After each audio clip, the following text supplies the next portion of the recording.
के गुरु के चरण में रहबो बेरा पार हो जाई। ए सुगवा मानो जीवन लिहोरी सकार हो जाई।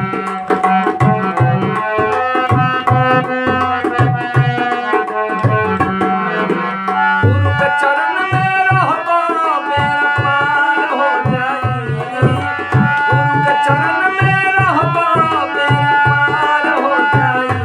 बचवा मानो जीवन लिहोरी सकार हो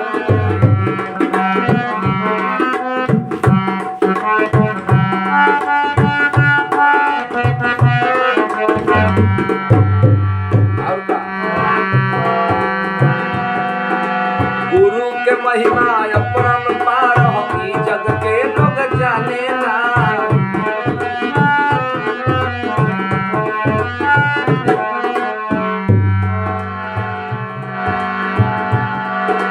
भगवान से पदवी पर सारा लोग पहचानेला।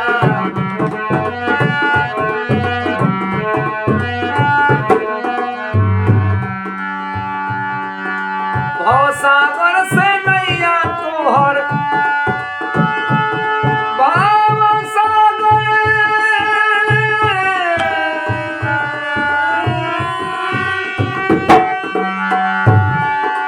भवसागर से नैया तोहर पार हो जाई। भवसागर से नैया तोहर पार हो जाई।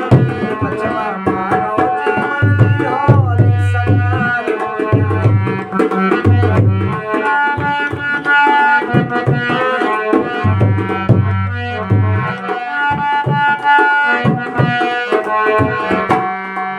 और का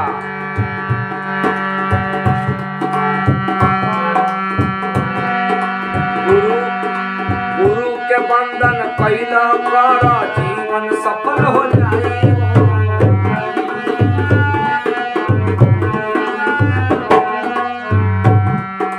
गुरु के बंधन कैला कर जीवन सफल हो जाए।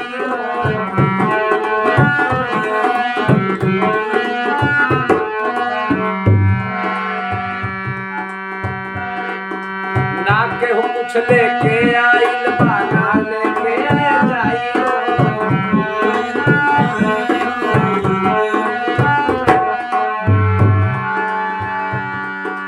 गुरु कृपा से जिंदगी के हो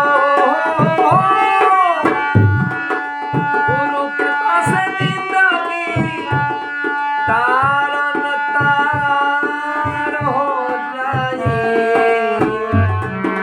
गुरु कृपा से जिंदगी तारन तार हो जाई। बचवा मानो जीवन लिहोरी सकार हो जाई।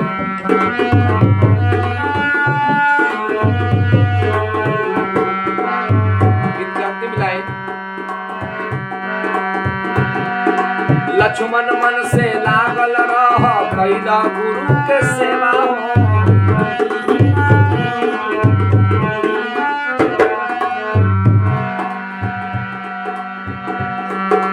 हल चल के समझावनी